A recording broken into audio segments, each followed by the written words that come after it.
నకిరేకల్ నియోజకవర్గం చినకాపర్తి అనే గ్రామంలో మనకు పడ్డ ఓట్లను, మరి అధికారులకు ఏమైందో నాకు తెలియదు, మనకు పడ్డ ఓట్లను అవి కలిపితే మనం గెలిచిపోతాం. అవి పక్కకు బారేసి పక్కన మోరులో దొరికినాయి. మన లింగయ్య గారు పోయి, చిరుమర్తి లింగయ్య గారు కొట్లాడి అట్లెట్లా మీరు లెక్క పెట్టారని గొడవ చేస్తే అది మొత్తం రాష్ట్రం దృష్టికి వచ్చింది. అట్లాగే ఇక్కడ రాఘవాపురం గాని, వాసాల మరి గాని మీ యాదాద్రి భువనగిరి జిల్లాలో గెలిచిన వాళ్ళని కావాలని ఇవాళ దగ్గర రాష్ట్రం మొత్తం నిన్న కూర్చొని లెక్క తీసినాం మన పార్టీ ఆఫీసులో. రాష్ట్రం మొత్తం ఒక 100-150 గ్రామాలు ఇట్లున్నాయి. మనం గెలిచినాక కూడా కావాలని రీకౌంటింగ్ పెట్టి దొంగతనంతోని, అధికార బలంతోని, అధికార దుర్వినియోగంతో గెలిచిన ఒక 100-150 గ్రామాలున్నాయి. ఒక్కటి కూడా వదిలిపెట్టాం, కోర్టుకు పోతాం, తప్పకుండా గెలిచి వచ్చేదాకా మీకోసం కొట్లాడతామని చెప్పి కూడా నేను విజ్ఞప్తి చేస్తా ఉన్నా. మనం ఎమ్మెల్యేలనే ఇడిచిపెట్టలేదు. మన పార్టీ వదిలిపెట్టి 10 మంది ఎమ్మెల్యేలు పోయి కాంగ్రెస్ పార్టీలో చేరినారు. నిన్న మీరు చూసే ఉంటారు. స్పీకర్ గారికి కనబడతలేదంట. ఏది ఎమ్మెల్యేలు సిగ్గు లేకుండా వాళ్ళే చెప్పుకున్నారు. మీరు చూసే ఉంటారు. ఇక మీ పక్కనే ఉంటుంది నియోజకవర్గం, ఎక్కువ దూరం లేదు, ఇటుకెళ్ళి ఒక 30-40 కిలోమీటర్లు స్టేషన్ గన్పూర్. కడియం శ్రీహరి గారు ఆయన్నే చెప్పుకుంటున్నాడు, నేను అభివృద్ధి కోసం కాంగ్రెస్ లో చేరినా అని ఉపన్యాసాలు ఇచ్చిండు మైకులలో. కానీ స్పీకర్ కనబడతలేదంట, వినబడతలేదంట. అంటే ఎంత గలీజు, ఎంత వికృతమైన రాజకీయం అంటే, స్పీకర్ గారేమో ముఖ్యమంత్రి ఏం చెప్తే అది ఆయన చేస్తా ఉన్నాడు. ఇంకా గలీజ్ ఏంటంటే 10 మంది ఆ ఎమ్మెల్యేలు ఎవరైతే పోయినారో వాళ్ళు ఇలా ఆడనా మొగనా చెప్పమంటే చెప్పలేని పరిస్థితులు ఉన్నారు. వాళ్ళు ఏ పార్టీ రబ్బాయి నీదంటే ఏ పార్టీ ఆనికి తెలియదు. ఎంత సిగ్గుమాలిన పరిస్థితి.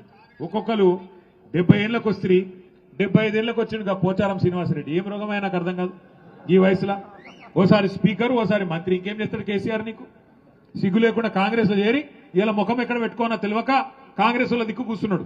ఏది అసెంబ్లీలో కూర్చుంటే మొన్న స్పీకర్ ముంగట మనోళ్ళు అడిగిరట, మరి నువ్వు మా ఓన్ అయితే గటెందుకు కూర్చున్నావా? బాత్రూమ్ దగ్గర ఉంది, జల్లి పోయేది ఉంటుంది. అదో బతుకా నీది? నాకు అర్థం కాదు. ఏం బతుకు? ఇంతకాలం 70 ఏళ్ళు సంపాదించిన పేరంతా నాశనం చేసుకుంటే రేవంత్ రెడ్డి సంకల చేరి ఎందుకు ఆ బతుకు? నాకు అర్థం కాదు. చచ్చిపోయింది న్యాయం కాదు దానికంటే. ఎందుకు ఆ బతుకు? 10 మంది ఎమ్మెల్యేలు ఏం బతుకది? గబ్బిలాలు కదా సూరు పట్టుకొని ఎలాడినట్టు అక్కడికి పొగ పెడుతుంటే సి అని కొడుతుంటే ఏ పార్టీ చెప్పుకోలేని పరిస్థితి. ఓ పెద్ద మాటలు చెప్తాడు కడియం శ్రీహరి. ఏదో కడియం అంటే కమిట్మెంట్, క్యారెక్టరా కాకరకాయన ఆయన చెప్తున్నాడు. నేను చూస్తున్నా, ఆడ పోతున్నప్పుడు చూస్తున్నా వరంగల్. కమిట్మెంట్ అంటే ఏం కమిట్మెంట్? ఏమిటిది? ఏ పార్టీలు ఉన్నావా అంటే అతి తెలివి. యా పార్టీలు ఉండాలో ఆ పార్టీలనే ఉన్నాడు.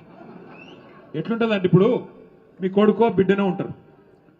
ఇక ఇంటికి రాలేదు, ఆలస్యమైంది, లేటుగా అవుతుంది, రాత్రి 9 అవుతుంది, 10 అవుతుంది, సలిపూట, ఏడున్నాడు రా పిల్లగాడని నువ్వు ఫోన్ చేస్తావు అనుకో. ఏడున్నారా కొడుక అంటే 7 ఉండాలనో గాడినే ఉన్నా అన్నాడు అనుకో. ఏమనిపిస్తుంది? దౌడమికలు ఒకటి సంపబుద్ధి కాదు. ఒక గట్లే ఉన్నది కత్తియాల మన పాటలకి వెళ్ళి పోయిన వాళ్ళు. ఇలా నకరాలు కాకపోతే నాకు అర్థం కాదు. ఓ రేవంత్ రెడ్డి ఉండేది 3 ఫీట్లు కానీ 30 ఫీట్లు డైలాగులు కొడతాడు. ఓహో ఆహా ఏదో పెద్ద గెలిచినా పీకినా అడ్డిమారి గుడ్డి దెబ్బల ముఖ్యమంత్రి అయినవు. మాకు తెలియదా? నీకు తెలియదా? మనోళ్ళు ఏమనుకున్నారు? మీ ఆలేరులో భువనగిరిలో కూడా ఏమనుకుర్రు అంటే, నేను చెప్తాగా రావు, ఏమనుకుర్రు అంటే మీరు కూడా వాస్తవానికి ఆలేరు వాళ్ళు భువనగిరిలు కూడా పోతే శేఖర్ రెడ్డి పోతాడేమో, సునీత పోతుందేమో, కానీ కేసీఆర్ ఉంటాడు కదా అనుకున్నారా లేదా? అంతేనా? అనుకొని ఏం చేసారు మీరు? ఇంట్లో అన్నారు, ఆయనతో మొదటికి మోసం వచ్చి. మరి ఇక్కడ శేఖర్ పోయి ఆడ సునీత పోతే కేసీఆర్ ముఖ్యమంత్రి ఎట్లయితాడే? నాకు అర్థం కాదు. అక్కడ మనం దెబ్బతిన్నాం. ఇక చిన్న లాజిక్ మిస్ అయినామన్నట్టు ఒక గది జరిగింది.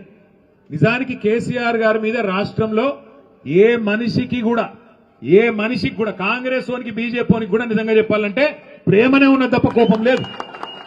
ఎందుకంటే వాళ్ళకు కూడా ఎరికే బయటికేదో మాట్లాడతారు. కానీ తెలంగాణ అనే రాష్ట్రం వచ్చిందంటే 2001లో ఈ జిల్లా గులాబీ జెండా ఎగిరితేనే కదా వచ్చింది. కేసీఆర్ పార్టీ పెడితేనే టీఆర్ఎస్ పుట్టింది. టీఆర్ఎస్ పుడితేనే 13 ఏళ్లు కొట్లాడితేనే ఆఖరికి కేసీఆర్ గారు సావు నోట్లో తలబెడితేనే అప్పుడు కదా తెలంగాణ వచ్చింది. ఆ తెలంగాణ వస్తేనే కదా ఇవాళ టీపీసీసీ, టీ బీజేపీ, టీ ముఖ్యమంత్రి వచ్చిందే కేసీఆర్ వల్ల కదా. అందుకే వాళ్ళకు కూడా ఎరికే మనసులా, మహేష్ గౌడ్కి ఎరికే, రామచంద్రరావుకి ఎరికే. అందుకే బయటికేదో మాట్లాడతారు కానీ ఆడనో ఇన్నో మళ్ళీ మేము కలిసినప్పుడు పెద్ద ఆయన బాగున్నాడా అన్న, ఎట్లున్నాడన్నా అని మంచిగానే మాట్లాడతాం.